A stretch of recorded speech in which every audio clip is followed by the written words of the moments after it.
for those of you in the home who may remember that.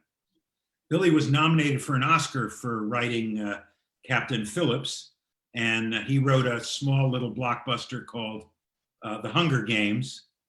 And he recently wrote and directed, he's directed several movies now, the Showtime miniseries. So if you haven't seen it, you must. It's called The Comey Rule.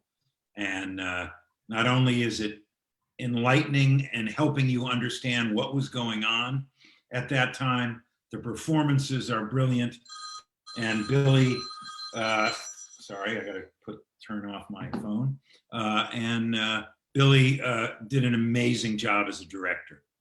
There are lots of writers in town, but few of them have gotten more than 1, 2, or maybe 3 movies made of what they do. Well, Billy's 20 of his screenplays have made it to the screen. That just tells you a little bit of an idea of the scope and size of his talent. And I have to second what Fred has said about Billy being a giant supporter of the Motion Picture and Television Fund. Thank you, Billy, for that. And now, welcome Billy Ray. Come on in, Billy. Thank you, Hawk. That was a lovely introduction. I really appreciate it. I'm going to try to live up to your faith in me. Are you kidding? I've known you a long time, and I love that we're here. First question, before we get to the 100 films, when did you know that you wanted to write? Or did you ever know that you wanted to write? Or just, how did that happen? I always liked writing. I wonder about the origin of this too. You know, is it something that someone's born to do? It's hard for me to know. I think part of it is I got praise for it when I was pretty young. I mean, even at high school age, people seemed to respond to things that I wrote. And I think I gravitated towards the praise. It was something I knew people would pat me on the head for doing, so I just kept doing it and found out that it's something that I really, really love. And I do have things to say about just about everything. So it was a very good fit for me. When I was younger, I thought I'd be a journalist. I actually went to Northwestern for a year because their journalism school was the best. And it was during that year that I realized that the writing I wanted to do required me to be out here. And growing up, what was your relation? Now, your dad was an agent. Yep. Were you going to movies? I know for me, I stayed home and watched $1 Million Movie on Channel 9 on Saturday mornings. Were you watching films and into film as well as writing? Very, very much so. My father represented Alvin Sargent, who wrote Julia and Paper Moon and Ordinary People. Excuse me, and didn't get the credit for The Way We Were, because I was on that movie and his screenplay made that movie. But sorry, go ahead. And he represented Frank Pearson, who wrote Dog Day Afternoon. I mean, he represented some of the greats. Attica. So I always had that. I remember the first movie that taught me the power of movies. When I was 12, I had been going to movies, for as long as I can remember. The first movie I ever saw actually was The Jungle Book. But the first movie that ever taught me the power of movies, in 1975, my mom took me to a theater. It doesn't even exist anymore, called the Lorena, and in the Valley, and we watched One Flew Over the Cuckoo's Nest. At 12, wow. And I came out of that theater changed. And I remember getting into her car. She had a pale yellow Cutlass, Oldsmobile Cutlass. And I remember having the thought, oh, movies can do this to you. I didn't know that. It was the first time it ever clicked for me, that if a movie is great enough, it can actually, it can flatten you. And I felt very strongly that would be an amazing thing to be able to do. So to that end, why do movies matter? Well, Pablo Picasso once said something great. He said, art is a lie that tells us the truth. And I think that's what movies are, essentially. Even fictional movies tell us who we are, tell us where we are as a society, tell us where we've been, and in some cases tell us where we're going. When I first had a child, I now have two who are 24 and 19. But when I first had a child, one of the ways that I knew how to parent was by just trying to be like Atticus Finch. I literally would ask myself, what would Atticus Finch say right now? And then I would just say that thing. And it turns out it was always the right thing to say. Well, Thank God you picked a great yes, I picked the person right to emulate. You know, that's what movies can do. They teach us what our best self is supposed to look like. And I always will believe in the power of movies. And when we emerge, God willing, from the pandemic, I think people will go back because I love TV, and most of the work I'm doing right now is in TV. But there is something about being in a dark room with 1,500 people around you, with images coming at you that you can't control. It is as close to dreaming as you can get while awake. And I think people will always need that kind of experience. I love you, Billy. This, as some of you know, that's my mantra, boy. Go, let's watch movies in a movie theater. Yeah, absolutely. So before we get to the 100, Mhm. are there writers that you admire and that you've wanted to emulate? Because I know you do a lot of adaptations of pretty good material, some okay material that you've made better.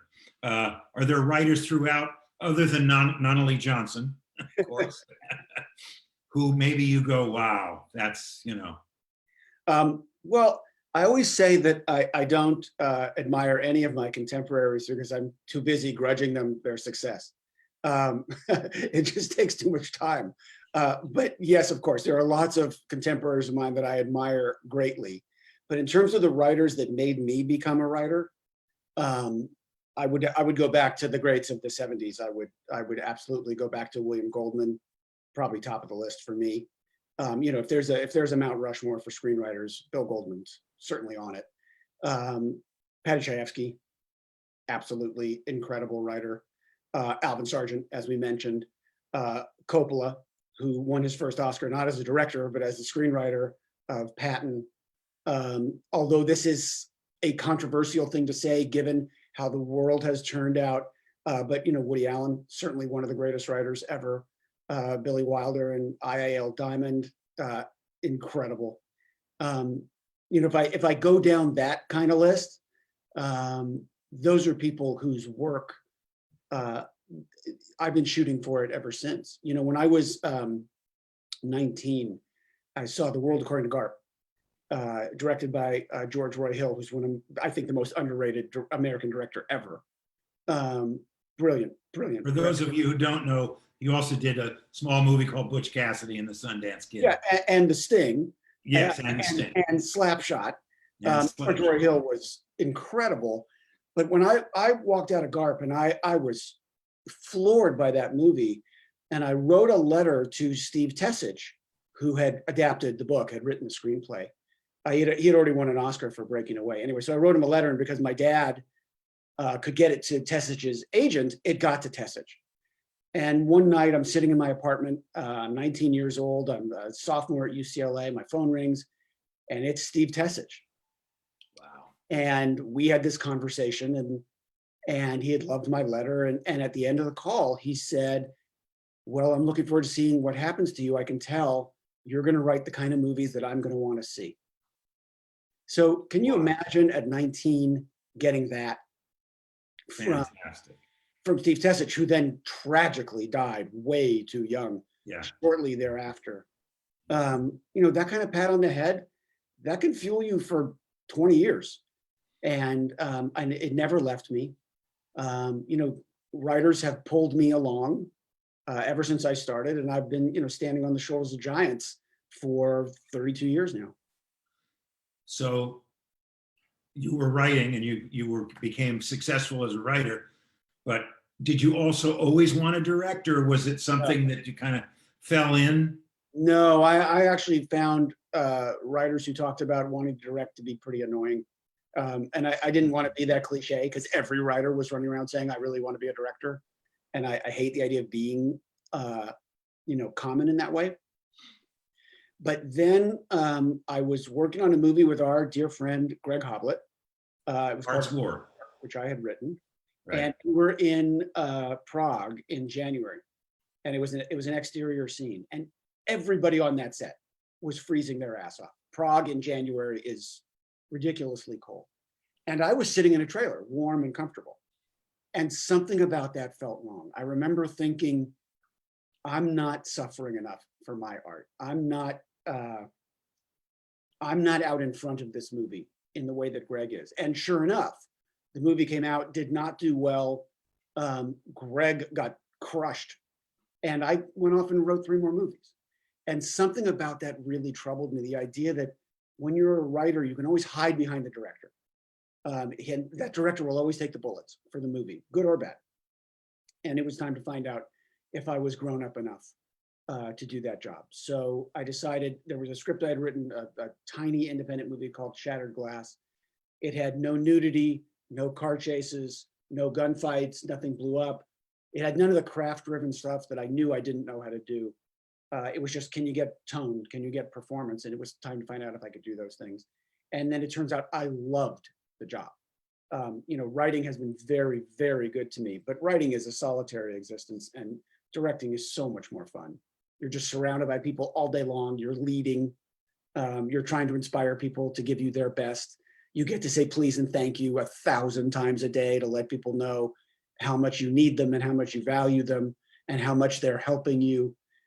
You get to see performances get better. You get to see sets get built. It's a nonstop evolution, and everyone's there to help you. It's incredibly humbling and inspiring in that way. I just have to stop for 1 second, because for those of you who don't know Billy but are meeting him for the first time today, this is a man of giant character. Oh, thank you. Really. And we don't have enough of it in Hollywood, and we certainly don't have enough of it in Washington right now. But thank you, Billy, for being the person you are.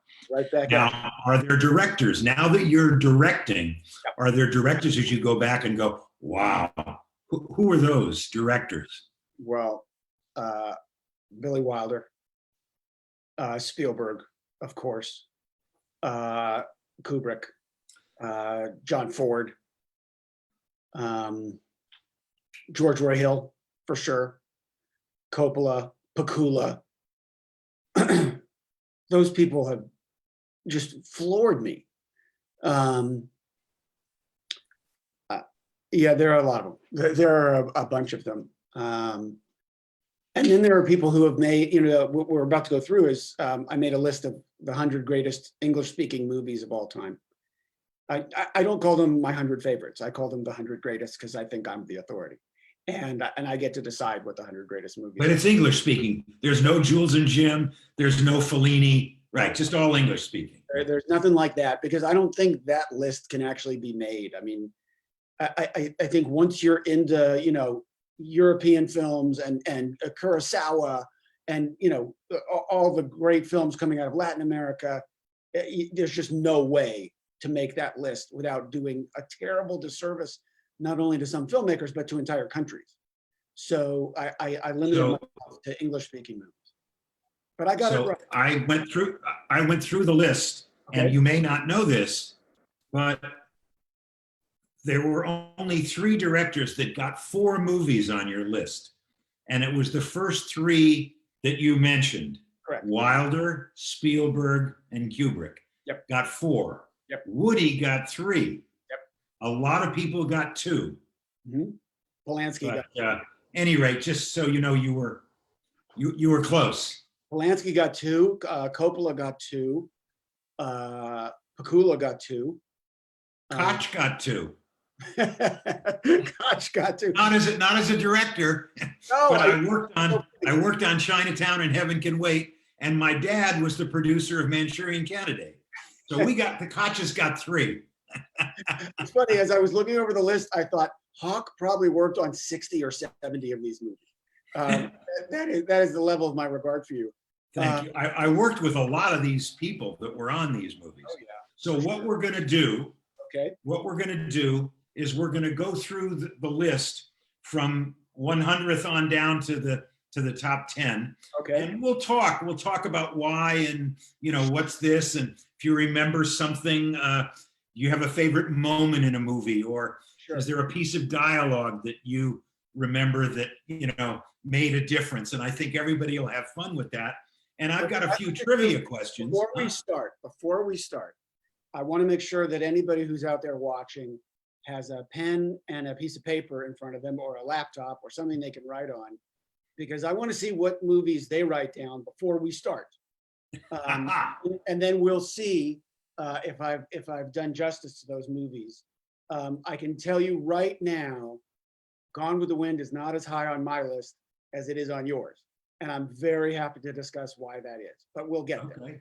All right. Well, we'll get there. Tell me about your criteria now, before we get going. What was the criteria? Did you write them all down and then give them a number? How did you do it? Well, I started with what I thought was number one, which we'll get to. The criteria for me, it's hard to just say, okay, this is an excellent movie, because there are a lot of excellent movies that don't make it onto this list. I could only list 100. I would say that the biggest criterion for me is, can I watch this movie over and over and over again and still be in love with it? The other night, for no reason at all, I watched Grapes of Wrath, beginning to end. It's spectacular. That movie is spectacular. In a truly great movie, I spend a good deal of time saying, how did they do that? How did they do that? And every one of the movies that we're going to talk about, on some level, I still feel that way. Doesn't matter how many times I've seen it, I still watch it with a little bit of wonder. Well, I have to tell you, I've looked over the list now for the few days since you sent me the list. I have seen every single one of these movies. So I felt really good. Sometimes you go, gee, I never saw that one. I've seen it. So let's start with the first, going from 100 down to 90. Yeah, give me 10 at a time. Yeah, right. Number 100, which I may have put higher because it's one of my favorites, The Shawshank Redemption. Shawshank is great. Bull Durham. Yep. Finding Nemo. Yep. American Graffiti. Yep. Inglourious Bastards. Fabulous. Risky Business. Great. Angels with Dirty Faces. Completely underrated movie. And I will tell you, this is one of the trivia questions I'm going to have. Everybody, you can answer the trivia questions, and Bob Beecher and Jen will have gifts for you if you get the right answer. Who was the director of Angel with Dirty Faces? Can't go to IMDb. Who also directed one of the top 5 movies of all time? Okay, and I'm not allowed to say, right? No, you're not. They have to come up with. Stagecoach, John Ford. Fabulous. Fargo, the Coen brothers, and 12 O'Clock High, Henry King. So let's talk about, well, first of all, I was going to say, that was my question, is the director of Angel with Dirty Faces. Yes. So, all right, so let's talk about Angels with Dirty Faces for a second. Okay. Angels with Dirty Faces is a spectacular, spectacular movie. But what really gets it on this list is the last 5 minutes of the movie. It is one of the most insightful endings I've ever seen in my life. Pat O'Brien asking Jimmy Cagney to do what he does. And Cagney saying, no, no, no, I won't do it. And then doing it. And the movie leaving you to wonder why he actually did it, although I suspect we know. And the effect that it has on the kids. And then the very last line that O'Brien has says, come on, boys, let's go pray for a boy who couldn't run as fast as I could, is so mind-blowing because, when I do a fair amount of guest lecturing on screenwriting, at film schools all over the place. And I used to do it in person, now it's Zoom. But I always tell them, anyone who tells you that there is a difference between character and story does not know what they're talking about. Character and story are the same thing. Your story is the evolution of your character, and the evolution of your character is your story. Well, here's this movie that basically tells you in its last line how true that is. It goes back to character at the very end of the movie and says, look, had I been the one caught and had he been the one that made it over the fence, maybe we switch places. Maybe I wind up in the hot seat. It's so good. It's so spectacular. It understands human nature so well, and it's so entertaining. It's got Cagney saying stuff like, "What we don't take, we ain't got." That's just fantastic. I absolutely love that movie, and very, very proud to have Inglourious Bastards on this list. Tarantino, that guy does nothing but swing for the fences. He's usually hits home runs. And he's such a ballsy director. Even when I don't love his work, I absolutely admire the bravura of it. And Inglourious Bastards, I think, is just spectacular. And American Graffiti, really, for me, it was made, I think, in 71 or 2 or 3, somewhere in there. Yep. It so brought me back because that was my generation. Right. And it really was a seminal movie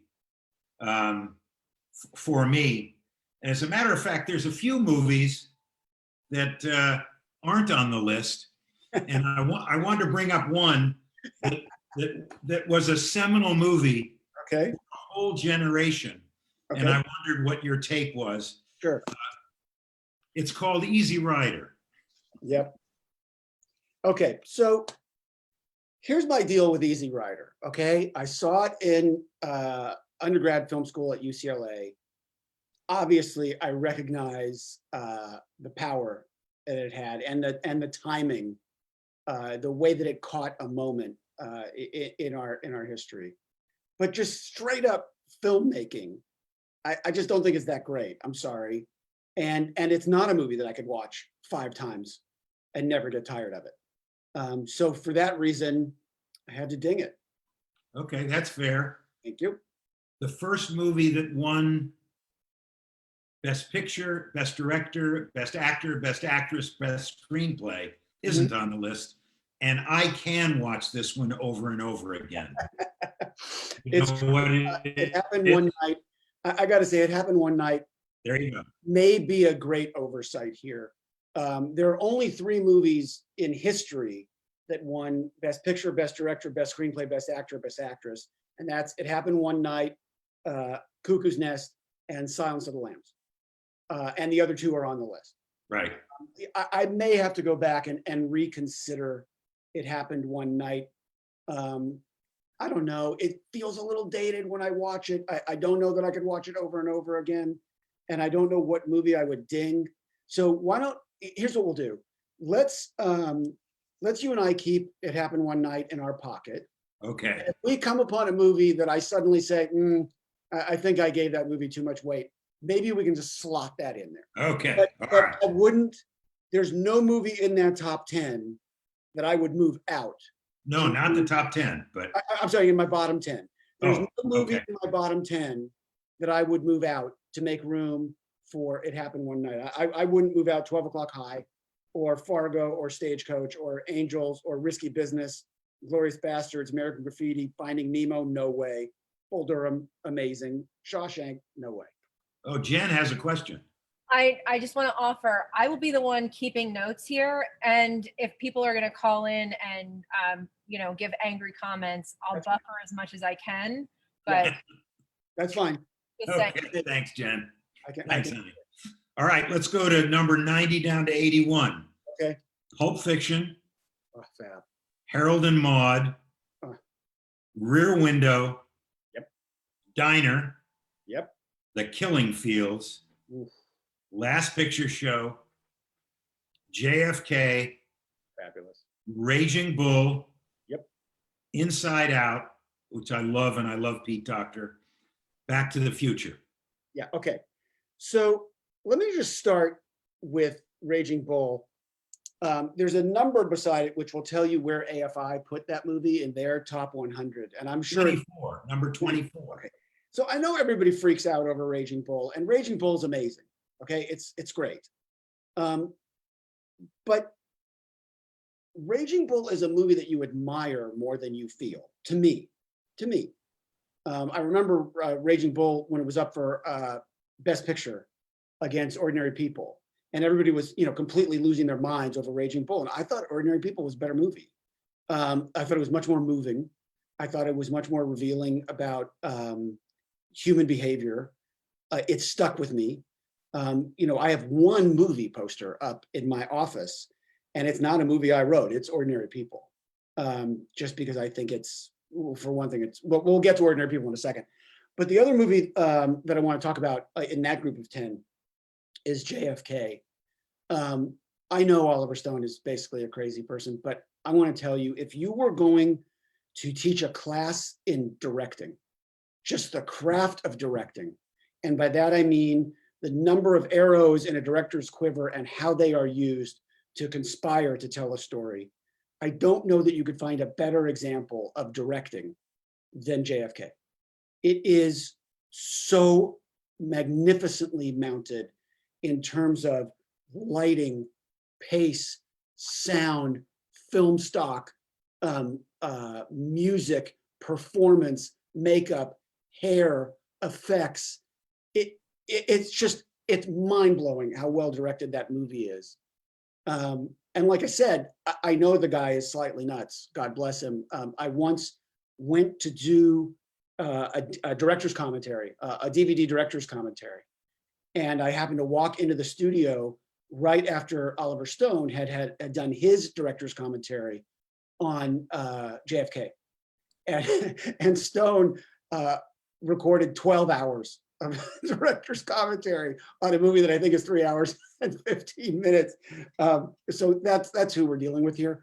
But I just think JFK is incredibly, incredibly well done, and a movie that I could watch over and over and over again, if only to see the Donald Sutherland scene, which is 18 minutes long, and which Sutherland did in one day. That's plenty for me, man. Great stories. The next 10, Body Heat. Oh yeah. Terms of Endearment. Oh, bad. Stalag 17. Unreal. Sophie's Choice. Ooh. Fatal Attraction. Yep. Babe. Awesome. Reds. Great. Paper Moon. Great. The Omen by Dick Donner. Mm-hmm. Broadcast News. Oh. Okay. So a couple of these, for me, are wildly underrated movies. Broadcast News is, one of the 10 best screenplays ever written. It talked about character being story. It's just, Now, is that Brooks? yeah, it's Brooks. What I thought, yeah. Everybody in that movie got nominated for an Oscar. I mean, everybody. And he did not get nominated for Best Director, which I'm convinced was just jealousy that everybody had because he had won 3 Oscars for Terms of Endearment. I just made, as you said, I just made the Comey Rule and had the privilege of working with Holly Hunter. She played Sally Yates. She was brilliant. And all I did off camera was talk to her about Broadcast News. I think that movie's mind-blowingly great. The Omen, incredible. Paper I Moon. have to just shout out my pal, who we've lost a long time ago, Jerry Goldsmith, was nominated for 18 composer best score. The only one he won was for The Omen. Wow. He didn't win for Patton. He didn't win for Chinatown. I know. Anyway, just shout out to Jerry Goldsmith. We can have a whole conversation about the Chinatown year in terms of the Oscars, because the most stunning thing about that year, 1974, the Best Actor nominees, look them up. It was Nicholson in Chinatown. It was Pacino in Godfather Part 2. Then there was Dustin Hoffman in Lenny. There's one more that's just insane. And then Art Carney wins for Harry and Tonto. Okay. And I'll never get over it. So there's a great story here. I was lucky enough to be sitting behind Jack. Okay. At the Dorothy Chandler Pavilion. And Chinatown's nominated for 11 Oscars. And at this point, we've only won 1. Bob Town. Yeah. Right. Godfather's winning everything. Yeah. And now is it going to be Pacino or is it going to be Nicholson? It's going to be Pacino or Nicholson. And the winner is Art Carney. And I leaned forward and I said, Jack, I am so sorry. And he turned back at me, said, that's okay, Bullhorn. He called me Bullhorn because I had a loud voice. That's okay, Bullhorn. I'm a shoe-in next year for Cuckoo's Nest. And he won the next year for Cuckoo's Nest. Oh my God, that's Just a classic. classic story, yeah. That's Classic. a great story. Okay, So- so just a couple other movies in this list, because now we're getting to movies that that I would throw myself in front of a train over. Fatal Attraction is a perfect movie. Absolutely. I just watched it again. Just my watched it again. And I'm sorry, another criminal Oscar ripoff here that Glenn Close did not win that year. She lost a share for Moonstruck, and nothing wrong with that performance. It's lovely, but what Glenn Close did in Fatal Attraction is just next level. You know, Babe, Sophie's Choice.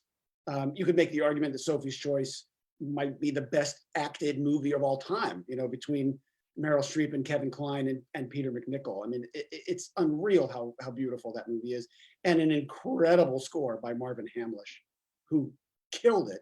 And that was Pakula not working off someone else's script. Alan Pakula wrote and directed that movie. Incredible work. You know, Terms of Endearment, what are you going to say? That's, you know, it beat Right Stuff for Best Picture, and should have. That's how good it is. And Body Heat. Oh my God. Oh my God. Lawrence Kasdan, just stunning level of work there. And you know, maybe the sexiest movie ever made. Possibly. Pretty much. With another insanely great score and just beautifully shot. And all right, let's keep going. We're getting now 70 to 61. Yep. Pretty good movie. And for those of you who, another trivia question, what was the song in High Noon? Just, if you guys know, send a chat to Jennifer. What was the song in High Noon? High Noon, A Face in the Crowd, which, another trivia question, they say that Lonesome Rhodes was really the prototype because of what real live television personality? If you know that one. I don't know if you know that one, Bill. Do you know that one, Billy? No. Well then we're not going to give it a trivia question. Arthur Godfrey. Oh, wow. Arthur Godfrey was supposedly the biggest shithole. Okay. Any rate, Stalag 17. No, Solid 17 was in the other list. Oh, sorry, wait a minute, I missed. Oh, I know, it's called Gone with the Wind. Gone with the Wind. The Sting. Yep. Full Metal Jacket. Insane. Streetcar Named Desire. Yep. In the Heat of the Night. The Incredibles. The Maltese Falcon. And E.T.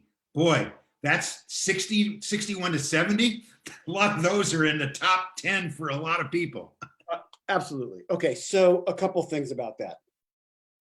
We should start with Gone with the Wind, because I know this is heresy for many people. What have I got it there? Number 63 or something? Gone with the Wind is number 68. 68, okay. I think I'm being charitable. I know on the AFI list, where'd they have Gone with the Wind? Like number 2 all time, or 3? Quattro. 4, okay.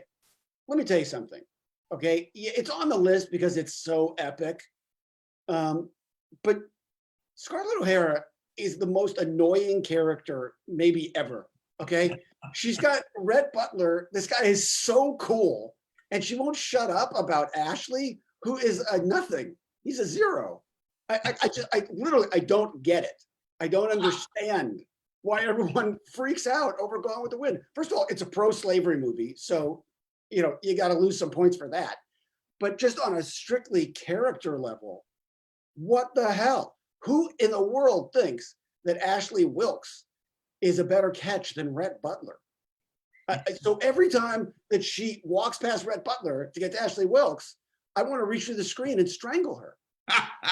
So fuck Gone with the Wind. That's my personal vibe. Okay. And if I really had courage, I would knock it out of the top 100. If I really had courage, that's where I would put It Happened One Night, and we could solve everybody's problems. Beyond that, as I look at the rest of these movies, you know, Facing the Crowd, this is a tip of the cap from me to Bud Schulberg, who wrote that script. It's incredible, and Bud makes another appearance a little farther up the list. One of the greatest screenwriters ever. I got to work with Bud Schulberg. Did you really? On what? I got the rights to the Woody Hayes story, the football player, and Bud wrote the screenplay, and I got to hang with Bud. And the same thing happened. I don't know if this happened ever with your dad, but the same thing happened to Bud's dad. B.P. Schulberg was the head of production at Paramount. Yeah. When Bud was a young kid, and every Christmas, Uncle Clark and Uncle Carrie and Aunt, whoever, Catherine Hepburn, Auntie Catherine, they all were at their house, and they had gifts, and oh my God, it was the greatest Christmas. BP got fired, and the next Christmas, none of them, they were no longer relatives. They did not show up. When my dad was head of Paramount, there was a room with a pool table and a wet bar. There were so many gifts. John Wayne sent a gift that went to the ceiling. I've never seen so many gifts in my life for anybody. And when Gulf and Western bought Paramount and my dad got fired, you could put a tractor through it. There wasn't one present. So just some of you who might remember what kind of place we work in Hollywood, that's what goes on. But Bud was one of the great screenwriters, and Bud was absolutely incredible. So this is where Kubrick makes his first appearance in Full Metal Jacket. Just an unforgettable movie, and structure. How about the performance of a drill sergeant? He wasn't an actor. No, he was incredible, and Vincent D'Onofrio is incredible, and Modine's incredible. And the thing was shot in London, which is just like, that's just mind blowing. The Sting, absolutely great movie, another George Roy Hill movie. And that was written by David S. Ward, who I think was 26 at the time. And Major League, David S. Yes. Ward. And High Noon and Streetcar. What about the first time you saw E.T.? I had a watch that played the theme song. E.T. I think it's the first Spielberg movie I have on the list. It's magical. I did a lot of work in my 20s and 30s with the Braille Institute. I taught a class there, and then I started working one-on-one with one individual student who wanted to write a novel and needed a sighted person to help him edit it. So I got to know this guy very, very well. And his name was Richard Weaver. And we were talking about E.T. And he said, oh, that moment where, Elliot takes off on the bike. And I said, well, forgive me, but you're blind. How did you know that Elliot took off on the bike? He said, the music. Oh, oh my God. That's a pretty good compliment for John Williams. That's great. Yes, pretty good. All right, we're going to move to number 60 down to 51. Okay. Number 60, produced by Howard W. Koch, directed by John Frankenheimer, with a screenplay by George Axelrod. Yep. Nominated for an Academy Award for Angela Lansbury, The Manchurian Candidate. Stellar. Another trivia question for those of you out there. What was the playing card that Angela Lansbury used to trigger Raymond, her son, Lawrence Harvey? Please let us know what that trigger was. Manchurian Candidate, Silence of the Lambs, another Best Picture winner, Hi, Bob. Some Like It Hot, MASH, Hannah and Her Sisters, another Woody, Vertigo, which just ran again recently, Patton, which I have to watch at least once a year. A movie I got to work on as my first movie as executive producer, as well as AD, Heaven Can Wait, and Modern Times.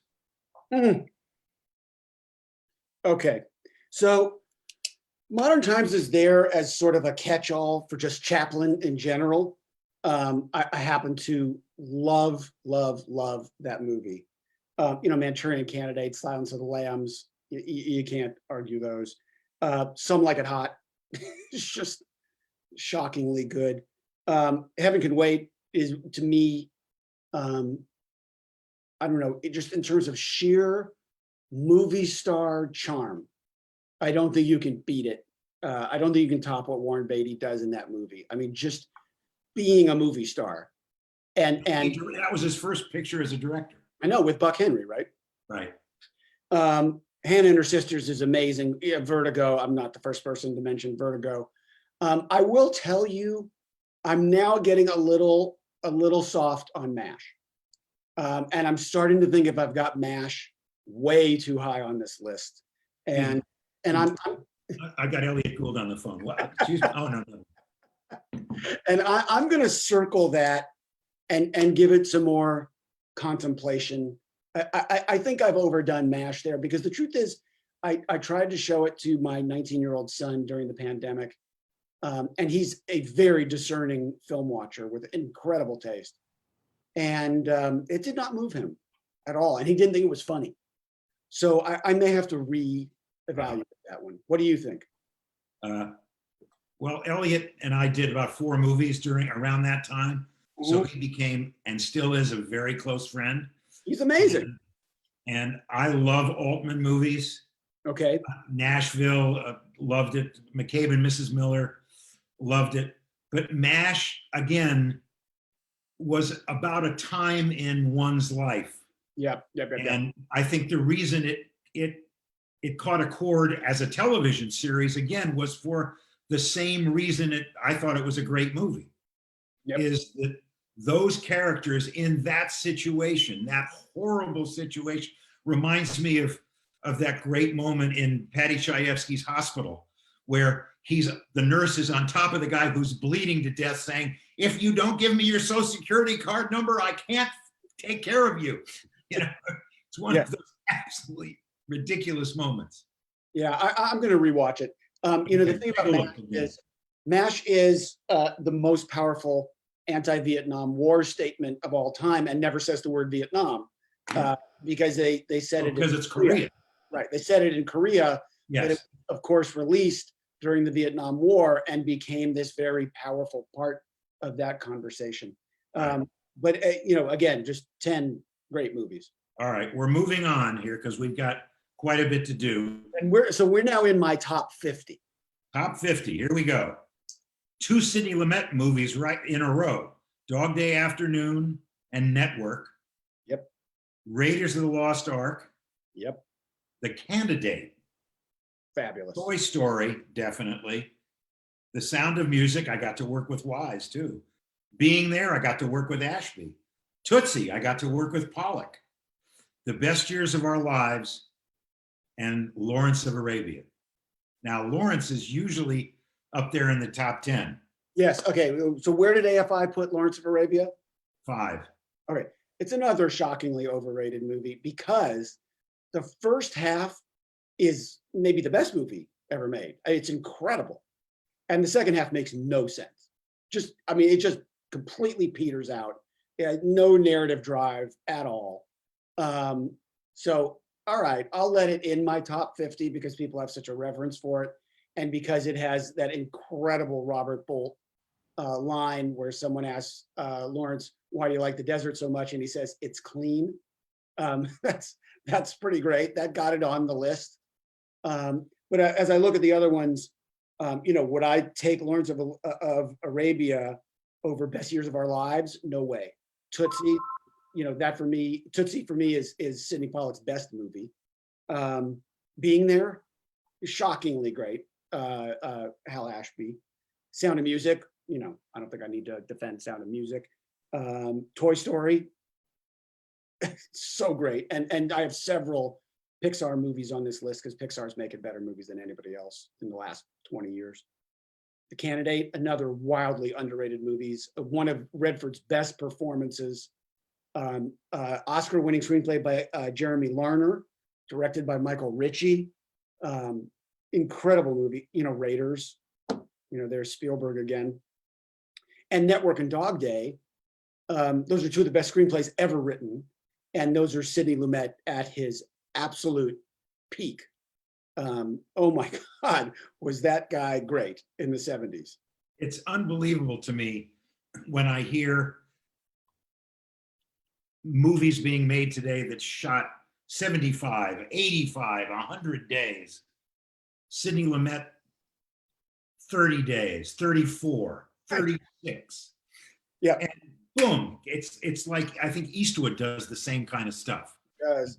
He shoots them fast. And I owe Lumet a huge debt of gratitude, not just as a film goer, but before I directed for the first time, I sat down and I read his book. It's called Making Movies. It's right over my shoulder. And in it, one of the things that he said was, every time he goes to the set to make a movie, he thinks, this is the time I get unmasked. This is the time they realize that I'm a charlatan who has no idea what he's doing.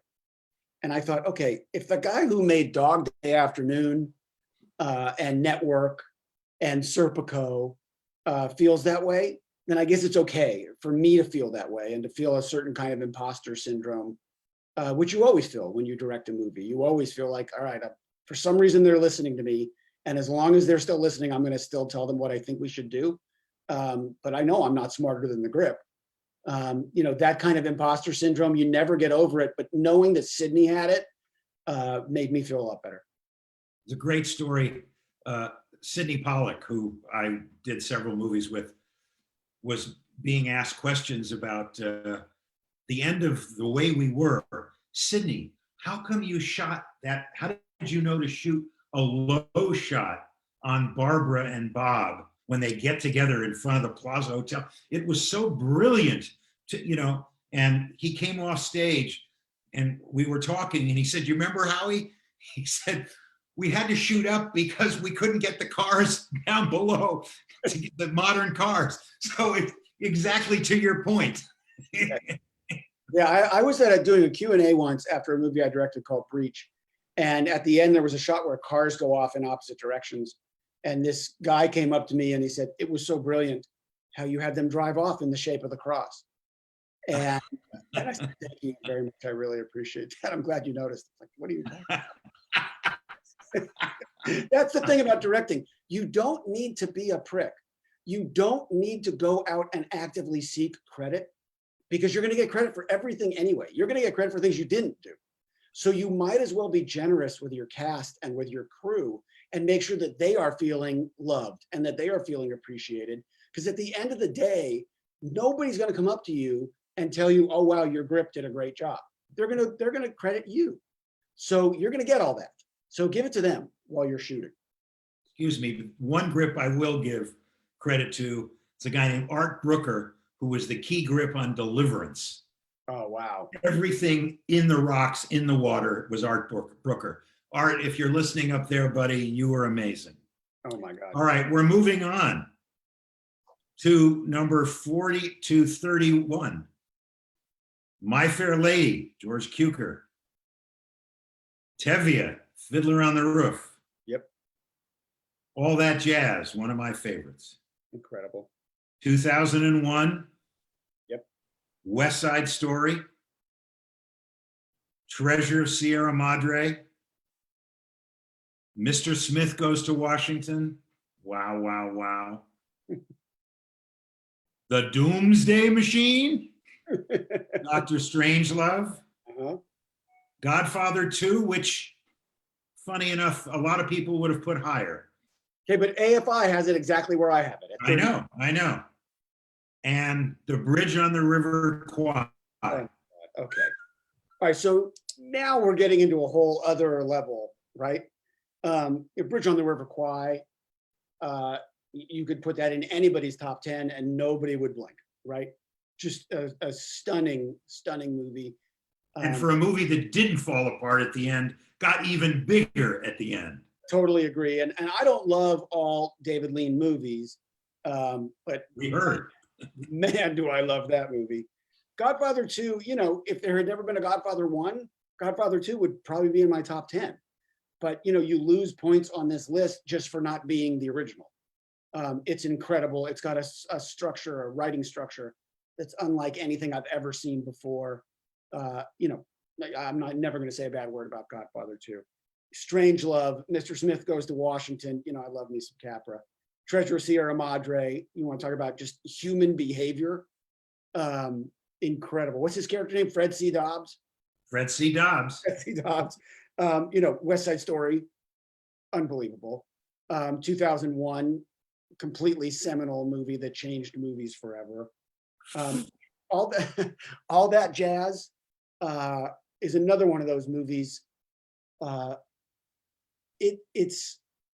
There's so much talent on that screen. It's so beautifully shot. It's so beautifully edited. It's just incredible, and a real anti-hero at its center, and yet you care about them completely. Fiddler on the Roof. Okay, I have a thing for Fiddler, and maybe that's partially because I was raised Jewish. But I will say the idea of that movie, this is a comparison you won't hear often, but I've always believed that the great TV show Downton Abbey was just Fiddler on the Roof for non-Jewish people. They're the exact same story, okay? You've got a guy at the center. Tradition. Who's trying to figure out how much tradition to hold on to and how much to lean into the new world. And he keeps talking to God saying, like, how far can I bend without breaking? And what makes him go there is his 3 daughters. That's exactly Downton Abbey, right? Each of his 3 daughters pull him a little farther away from tradition, and he keeps trying to hang on. You know, he's just Tevye. And the reason Downton works is for the same reason that Fiddler works, because at its core, we all get it. If you are going to be a nation of immigrants, which the United States clearly is, despite what Donald Trump may want it to be, if you're going to be a nation of immigrants, each immigrant in that story has to come to their own calibration about how much of my old self do I hang on to, and how much do I leave behind to become a purely American me.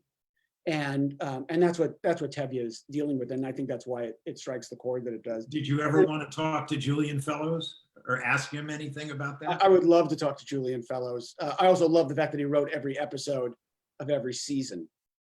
That's also something I'd like to do next time I do a show, God willing. And then My Fair Lady, you know, I mean, it's just delightful. The irony.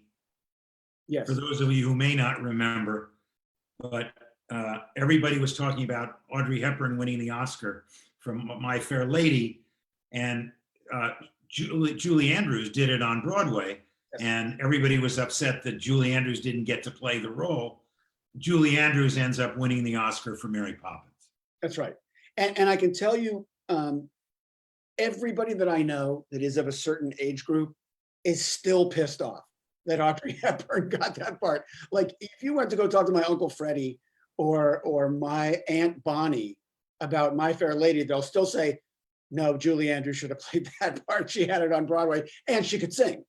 You know, yeah. Audrey Hepburn wins an Oscar and it's not her voice. Right. Marnie Nixon. In terms of the movie itself, the storytelling in that movie, it's just wonderful. All right, we're going down to the last 30 now. Number 30, which, man, it's always in my top 5. So, To Kill a Mockingbird. Oh yeah. Grapes of Wrath. Yep. Bonnie and Clyde. Oof. One Flew Over the Cuckoo's Nest. Oof. Singing in the Rain. I just got the chills. Ordinary People. Yep. 12 Angry Men, who I've always wanted to do a remake of, because I think it's so brilliant. And it's especially with jurors today, what's going on. On the Waterfront, Well, The Right Stuff, and Manhattan. And for those of you who trivia, who was the cinematographer of both Annie Hall and Manhattan? Write it in. all right, so let me tell you something about the cinematographer of Annie Hall in Manhattan. He was also the cinematographer of Godfather, Godfather 1, 2, 2, and 3. Godfather 2, The Paper Chase, Clute, and All the President's Men. So let's just take those 7 movies, okay? Excuse me. He also did a movie called Bad Company, Jeff Bridges' first movie, and I was the AD. I hear you, but let's just rewind those 7 movies, okay? Right. Paper Chase, Clute, All the President's Men, Annie Hall, Manhattan, Godfather 1, Godfather 2. One cinematographer shot those 7. Do you know how many Oscar nominations he got for those 7 movies? Zip. 0. Because they all thought he was a prick. He was a New York cameraman, and the LA cameramen didn't like him, and he didn't get nominated until he shot Zelig, which I think was 83 or 84. But if you're going to make a list of the greatest cinematographers of all time, if he's not the top of the list, he's in the top 3 for sure. You got to mention him with Greg Toland and some of these other guys.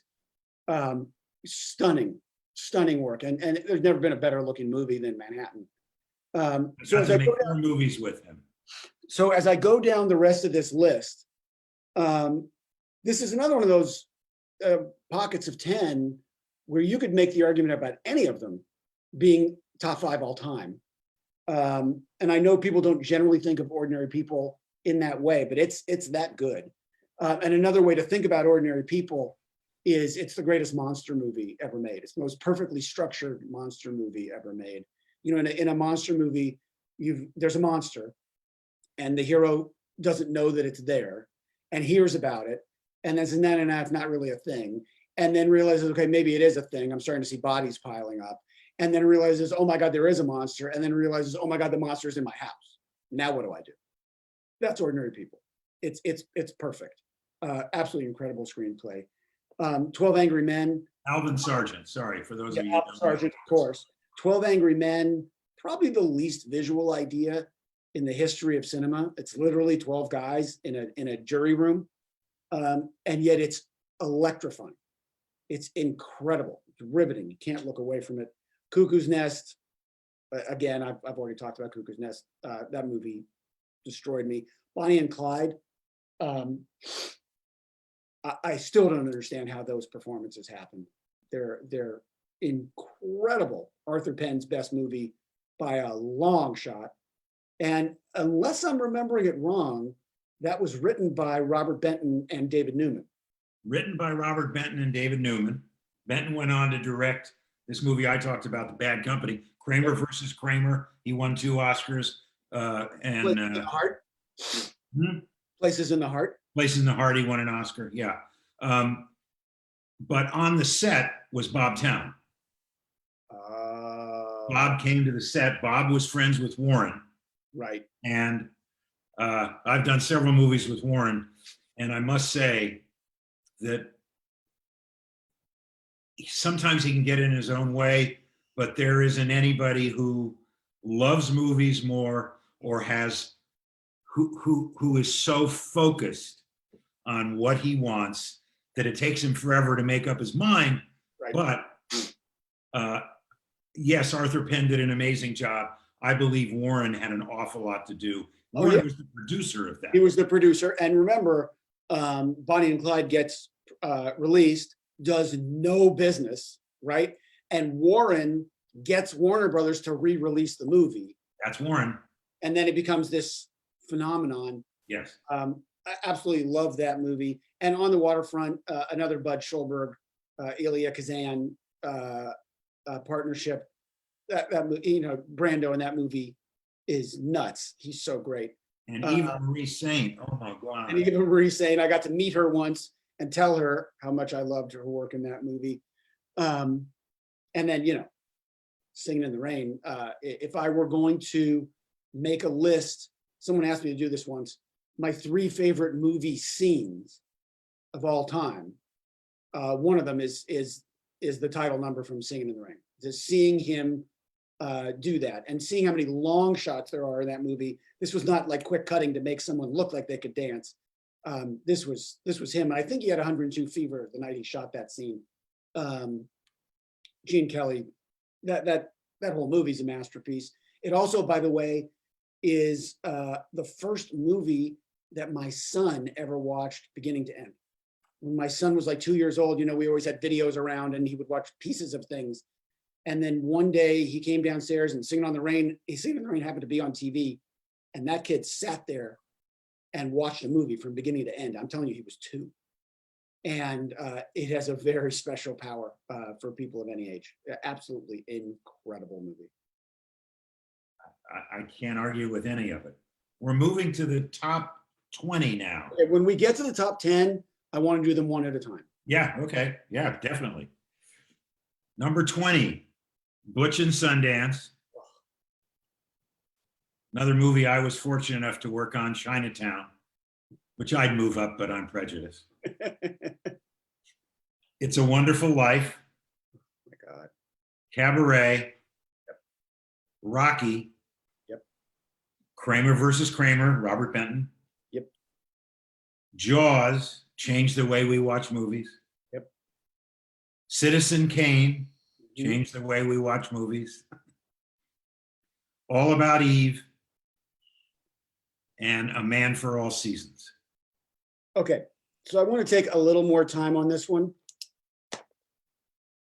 because so many of these could easily be in the top 10. Easily. It's really hard to keep All About Eve out of the top 10. Oh my God, just on every level, that movie is so good. The writing is so good. The characters are so interesting, beautifully directed. And you know, Did Nicholas write it as well as direct it? yeah. And All About Eve came out the same year as Sunset Boulevard. Imagine having to choose Best Picture that year. You know, my son and I, we still debate whether or not they got the decision right. Man for All Seasons, to me, wildly underrated movie. Fred Zinnemann makes a couple appearances on this list. You know, he From Here to Eternity. Eternity. Just an incredible director. By the way, also directed Julia. Actually, you know what? He directed High Noon, so he has 3. Yeah. Zinnemann has 3. Yeah. But Man for All Seasons. I'd like one day to have conversations with people where we only do dialogue from Man for All Seasons, because it's that good.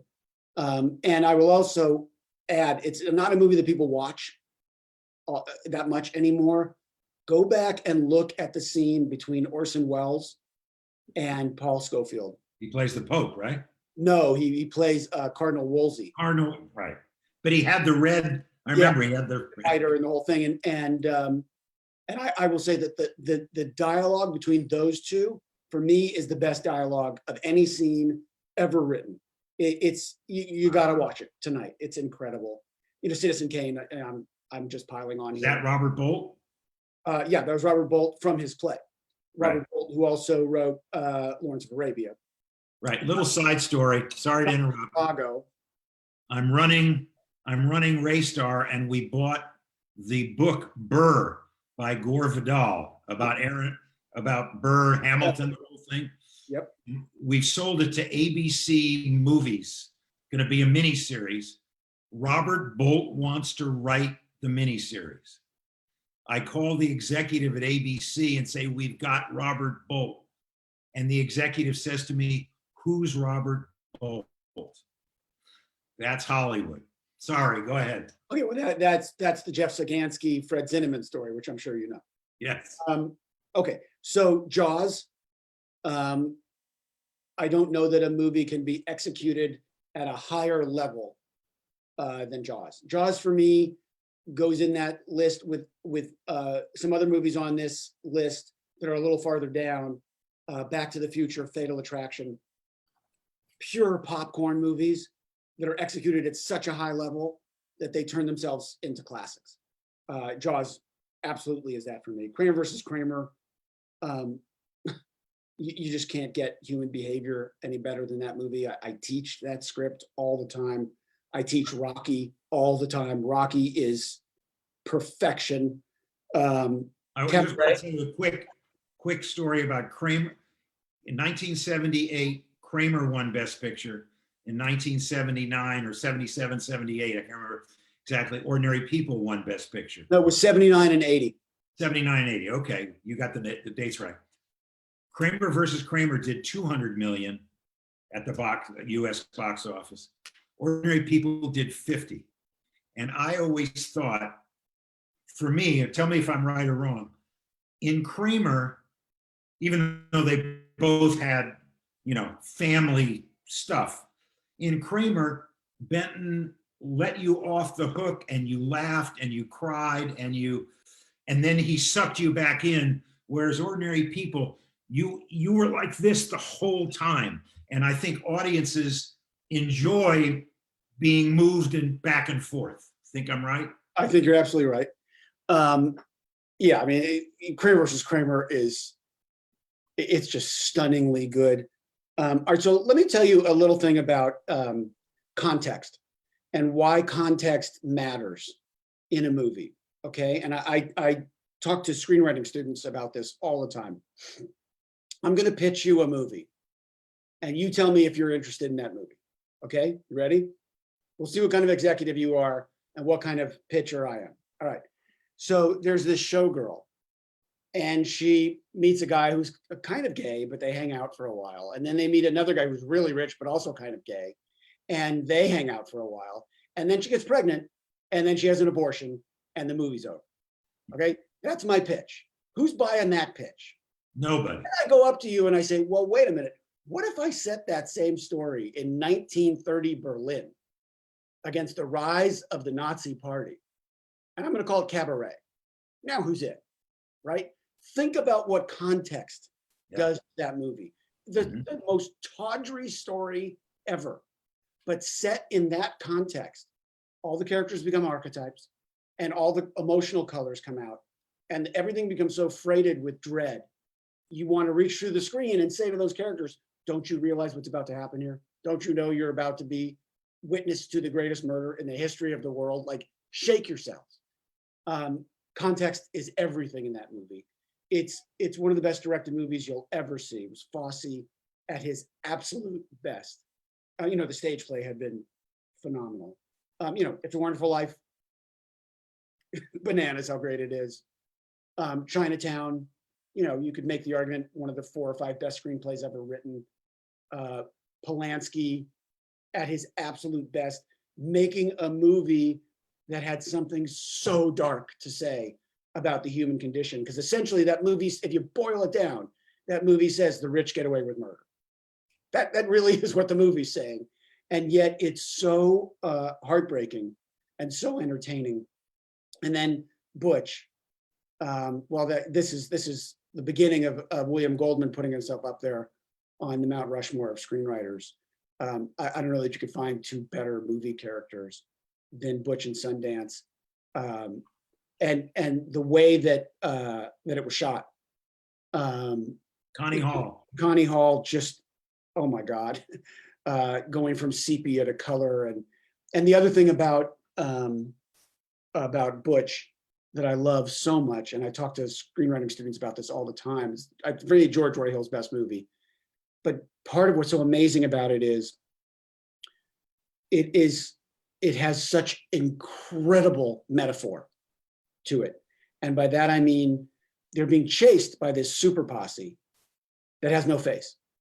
Who are those guys? Who are those guys? Who are those guys? Who are those guys? They're very good.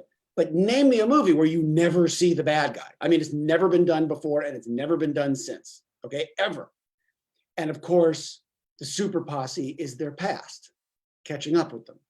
It's why they can never outrun it. It doesn't matter if they go to Bolivia. Of course, the super posse is going to be there again because their past is going to find them wherever they go. They're going to have to pay for their sins.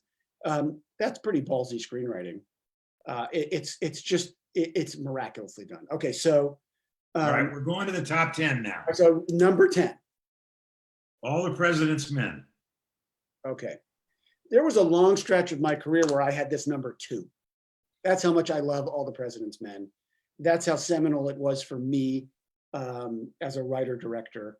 You know, I've only directed 5 or 6 times, and 3 of them have been in DC, where I go out of my way to pay tribute to All the President's Men every time. Very, very tough to name a movie as successful as this that did not win, that did not have a love story. And of course, the love story is kind of between those 2 guys, but it's about something so important. It's shot so beautifully. The screenplay is nuts. By the way, also Alvin Sargent. It's Bill Goldman's credit, but Alvin Sargent wound up in a hotel room with Pakula, reworking the last third of that movie. The thing about that movie, as if there's only one, there is a 6.5-minute slow push on Robert Redford in that movie where all he does is make 2 phone calls. There are no cuts. It's 6.5 minutes pushing in on a guy talking on the phone. And I will guarantee you that was Gordon Willis's idea. I guarantee you, you're absolutely right. And but try that with someone who's not a movie star. Try putting a camera on someone who's not a movie star for 6.5 minutes and having your audience give a damn. It cannot be done. There are certain people that you can do that with, and it's a pretty small handful in movie history, but they did it. That's Pakula at his absolute best. What a team, what a time. Top rate. Okay, number 9. Number 9, Schindler's List. It's very hard for me not to have this in my top 5. It is one of those movies that I watch every year. I just watched it again. It's absolutely perfect. It has such restraint.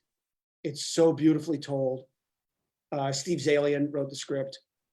Oh my God, what a job he did. Liam Neeson and Sir Ben, incredible performances. This is, my hat is always off to Spielberg, but this really is his best.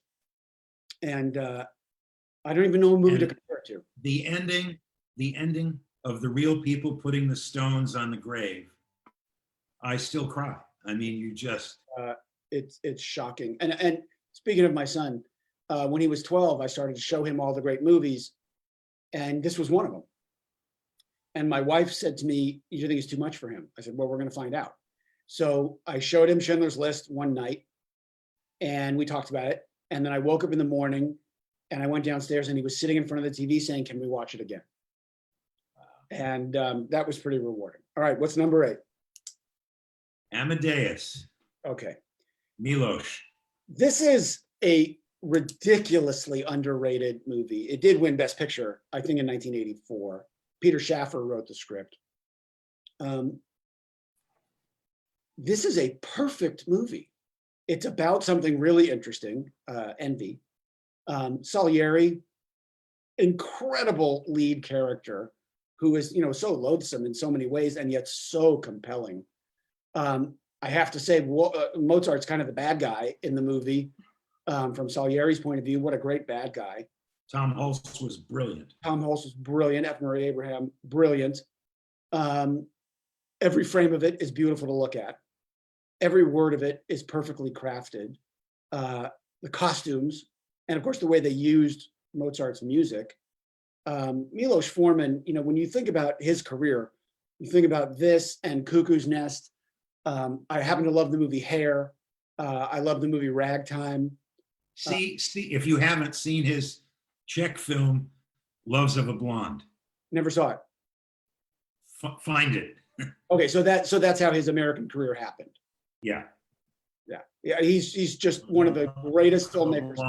And then he did a movie called Taking Off here with Buck Henry here in the States, early 70s. Okay, all right. What's number 7?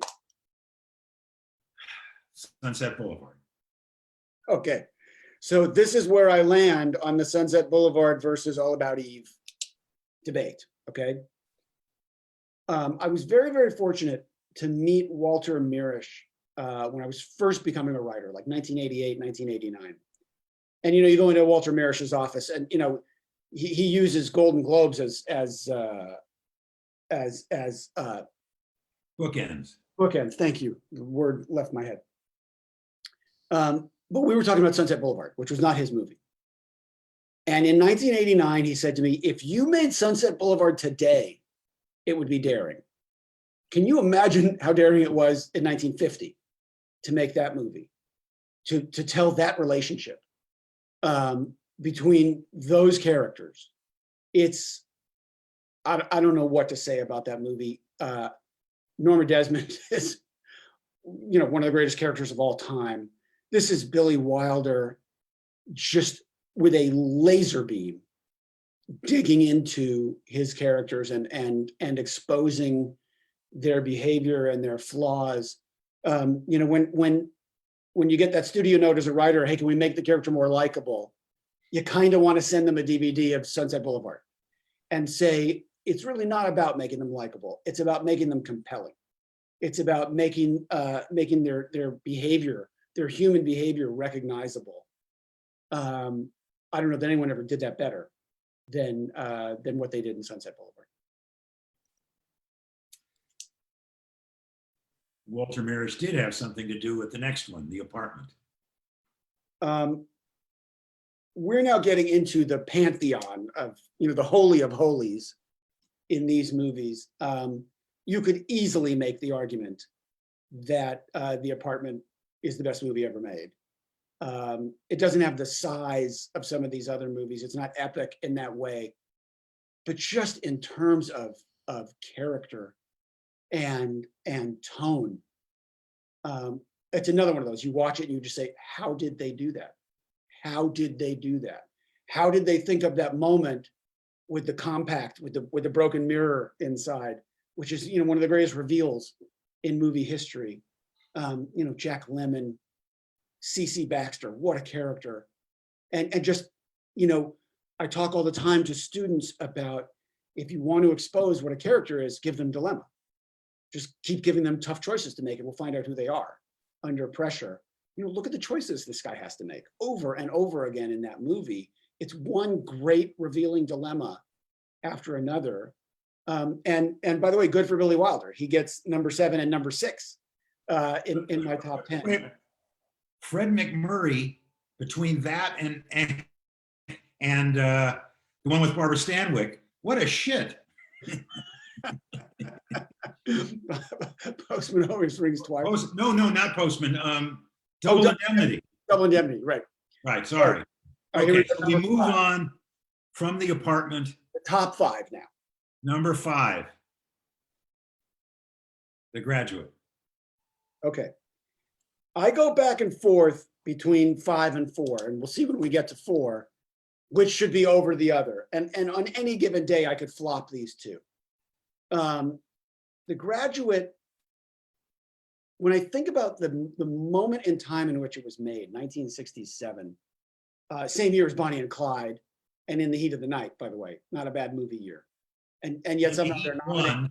And also nominated was Dr. Dolittle. Dr. Dolittle, yeah. And the Spencer Tracy, Katharine Hepburn. Guess Who's Coming to Dinner? Guess Who's Coming to Dinner, right.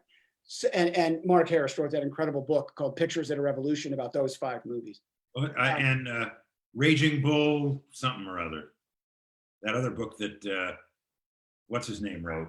Oh, yeah. Easy Riders and Raging Bull. Right. Sorry, so The Graduate, when I teach my class and I talk to them about, about metaphor, and I say to them, okay, why does Dustin Hoffman's car have to run out of gas at the end of The Graduate? Why? And they never know.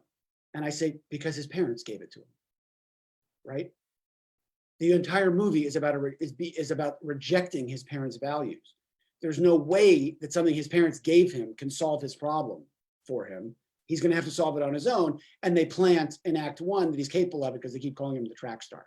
So he actually can run that distance to get to the church. It's easily the most ironic ending in the history of movies, and so ballsy to tell that story and end it in that way with that look. Yeah, it's the look of those. Murray Hamilton and Bancroft. The look of those people on the bus. Anne Bancroft, who's a year older than Dustin Hoffman and playing Mrs. Robinson. It's wickedly funny. It's, I don't know that there's ever been a better use of popular music in a movie. Mike Nichols kind of invented that. They didn't have that score the first time they screened it. Oh, that's interesting. And he brought it in. He brought it in. Yeah, it's, and look, Dustin Hoffman shows up a lot in the movies on my top 100. But this is completely seminal work. Okay. We're going to have to move on now. Oh, sorry, go ahead. For Annie Hall. Okay. So you can see why I flip back and forth between Annie Hall and The Graduate, because you could easily make the argument The Graduate's 4 and Annie Hall is 5. I saw Annie Hall when I was 15. I didn't know a movie like that was possible. Think about this, what the idea of that movie is thematically. He meets a woman who's kind of a mess and turns her into someone who is strong enough to leave him. I don't know what to say. I've been writing for 32 years. I've never had an idea that good in my life on a character level. It's perfectly directed. It's so damn funny. It's another great Gordon Willis effort. Every performance is great. He brings in animation. He jumps back and forth in time. He breaks the fourth wall and talks to the camera. He stops characters in the middle of the street and starts interviewing them. There's just nothing like it. It's that movie you could watch over and over again, and it gets better every time you see it. Okay, number 3 happens to be my number 1 because it's written by Howard Koch, which, by the way, is no relation to me or my father. I know. And the Epsteins. But I just watched it again the other night. I don't know if I guess I didn't tell you. We were going to watch something else and Casablanca was on. I said, well, let's just watch a few minutes. And we couldn't turn it off. That's your night. Tell me about what you love about Casablanca. There's nothing not to love about Casablanca. Again, you can make the argument it's the best screenplay ever. You could easily make that argument. Incredible performances. You've got a character at its core who has something about him that's broken, that only that movie can fix. He tells you exactly what it is. I stick my neck out for no one, right? I'm the only cause I'm interested in. This is a selfish man. And he is an archetype for America before it gets into World War II. Like, we're not sticking our neck out for anybody. That's someone else's fight. We're not going to be a part of it. That's who Rick Blaine is. And then he gets exposed to this story because Ilsa comes to town. And he gets his heart broken all over again. And by the end, that thing about him that was broken has been fixed. And he becomes America after Pearl Harbor. He becomes ready to become part of the fight.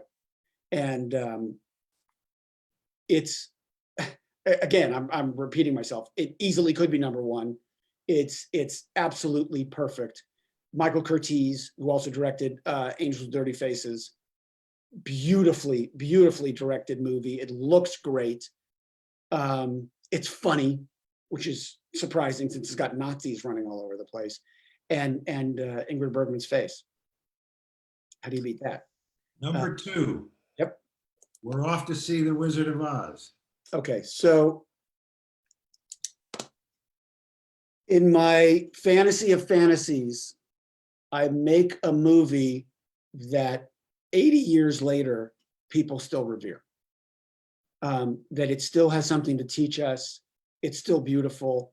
It's still moving. It's still funny. That movie is so stunningly good. When I teach screenwriting, I tell students before the class, I say, here are 6 movies you better know inside and out. You better know Jaws, Rocky, Silence of the Lambs, Kramer versus Kramer, Wizard of Oz, and number one on our list. Number one, Godfather. Greatest movie ever made. There's no argument about it. It's perfect on every level. It is beautifully directed, beautifully shot. The Prince of Darkness, Gordon Willis, again, great performances, great music, great costume, great everything. But the real reason why I think it's the best movie ever made is because in the first 30 minutes of that movie, you've got the wedding reception and everybody looks the same. They're all in black and white. And Michael comes in and he looks different. He's in his army uniform, and Kay with a big floppy red and white hat. And he tells her the story about Luca Brasi and his father, and she's appropriately horrified. And he says the most important line in the movie, which may be the most important line in movie history. He says, "That's my family, Kay, that's not me." Meaning, I don't want to turn into my father. That's his conscious goal. What makes that movie so great is that his subconscious goal is in direct opposition to it. He is dying to turn into his father. He can't wait to turn into his father. So you've got what he says he wants versus what he actually wants. And it's these two tectonic plates pressing against each other. And the movie's going to be over when one of those triumphs, one of those values is going to come out on top. And it does. Of course, he becomes his father. And we know that not because he kills the head of the 5 families, but because he lies to his wife, which is why the last shot of the movie is the door closing on her. He has chosen his fake family over his real family. And he has declared who he is as a character. And once again, character and story, the exact same thing. No movie ever did it better than The Godfather. How many times did you, this is not a horror film, how many times did you jump in that movie where you just couldn't believe? Yeah, that's another one of like, how did they do that? How did they do that? From the nurse crossing frame in the hospital. Yep. As you pulled back. From the explosion in Sicily. Yep. From the shooting of Sterling Hayden. I mean, just on and on and on. Each month you go, oh my, how did they do that? Right, and of course there's that famous telegram that Coppola's agent sent to him during the shoot. Don't quit, make them fire you. Because everyone thought it was going so badly. Never give up. There will be people all through your career who tell you you are really screwing this up. But you never know, you could be making The Godfather. Billy, I've spent a long time in this business, and this hour and a half has been one of the most enjoyable things I've ever done in my life. For me too. I really mean that. You're amazing. Thank you. I so appreciate you doing this for us. I just brilliant. Oh, you're the perfect person to do it with. Give yourself a hand. There's no one else I could have done this with. Thank you. And to everyone who's out there watching, I love you. I care about you. I'll do anything I can for you. And you will. And I will. Yeah, Bob, did you want to say something? First of all, I share number one with you. So thank you. Bless your heart. Bless your heart. And I want to say, people who don't get mentioned in all these films are editors. And if you talk to people who worked on The Godfather, an awful lot of that movie was made in the editing room. Oh, yeah. They are the unsung heroes frequently of our business. So I want to give a shout out. Not on my movies. My editor is a guy named Jeff Ford. I think he's the best editor in the business. Yeah. And he has saved my ass 3 times. Yeah. And this was an hour and a half film history course. I feel so blessed. I texted Hawk before to say, send me the list. Because I'm embarrassed to say I haven't seen some of these, or haven't seen them in so long that if I did see them, I don't remember seeing them. And you know what? I'm going to take MASH out, and I'm going to put in. No, do not do that. Make it 101 and just add It Happened One Night. That's all. I mean, I agree with Hawk.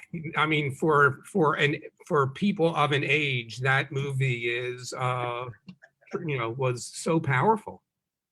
Right? I know. Right. Jen, Freda, anything you wanted to? Oh. You're muted. Yeah, actually, I do have a question since you've done both mediums now.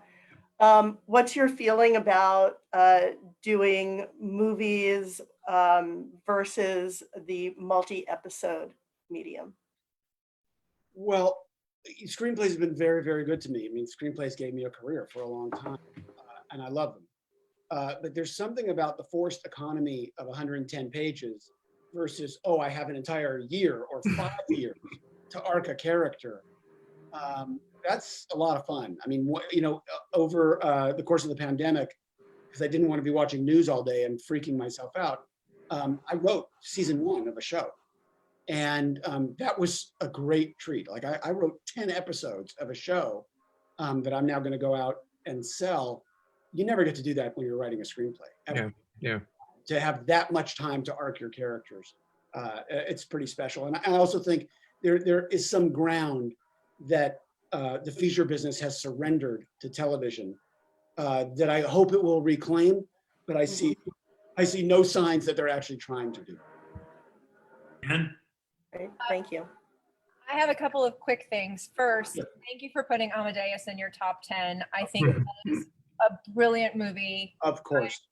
It's dessert. And it's just We agree. beautiful. I have a couple of questions. First of all, I want to say kudos to Bob Mirisch, whose show is coming up next. His lecture series on Westerns is in its 2nd episode today. He got Do Not Forsake Me, as did Lindsay on Facebook. Good job for getting us the trivia question there.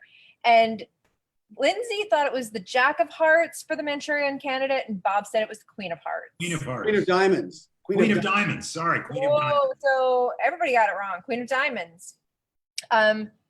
So it happened one night. I agree with you. It should replace MASH. Yeah.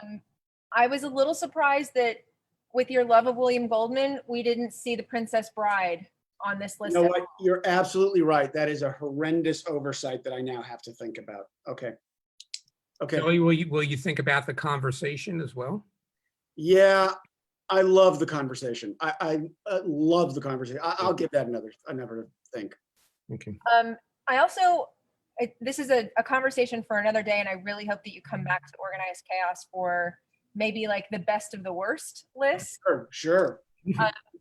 Because for me, best of the worst, hands down, Xanadu. I will watch Gene Kelly and Xanadu a million times. Well, I will tell you, I agreed with you for a long time until I strolled into a theater and watched Cats. And that was a game changer for me. If you want to feel your life force literally being sucked out of you, that's the movie to go experience. I went to a PGA screening of Cats and was forever, unfortunately, changed. Yeah, I mean, I think it probably is what caused COVID. Yeah, but Billy, that's an interesting conversation because Rob Marshall is a fantastic director. He's made some really, really good movies. Chicago. Yeah. Yeah, and how does that happen? Something like that happen? Oh, he didn't make that. That was Tom. Oh, right. Tom Hooper. But Tom Hooper. It is. Yeah, Tom Hooper is a talented director. I mean, I'm not a huge fan of his Les Mis. Oh. Not a huge fan. I'm a huge fan of The King's Speech. Yeah. Awesome. Yeah. For me, the failing was what everyone wrote about in terms of the uncanny valley. There was just too much that was beyond your willing suspension of disbelief, and it was not anamorphic enough and too anamorphic, and yeah. Yeah, it was. Well, I didn't see Xanadu or Cats. Oh, you haven't lived. I don't see those movies. No, you have to see Xanadu. I'm going to get you the DVD of Xanadu. Yeah, you haven't lived. And while you're at it, go check out Sgt. Pepper's Lonely Hearts Club Band, Oh, that I've seen. which had my great uncle in it, George Burns. Hey, excuse me. I made Honky Tonk Freeway. Want to see a lousy movie? Don Schlesinger, who did Sunday Bloody Sunday, Darling, Marathon Man, and Midnight Cowboy. Schlesinger did Honky Tonk Freeway? Yes. No, I don't believe that. Yeah. Well, look it up. Sorry, there's no way. There's no way. We do have to hand it Oh over yeah, you gotta go. Mirisch, but the other thing I will leave you with in terms of a question, a little bit of Stanley Kramer on your list, but no Hitchcock. Yes. True. Vertigo and Rear Window are both on. Yeah, I missed I did not write those down. How did I miss them? They were in the top 90. yeah. Well, They I'll were the send you the list. All right. Well, no, I'm gonna rewrite my list now. Oh, okay. I gotta find room for Princess Bride. It happened one night in the conversation. God damn All it. right. Billy, I love you. Thank you so much. Thank you, Billy. Thanks, everybody. I hope you Thank had a you. good time. Bye, folks. You had fun. Bye. Bye.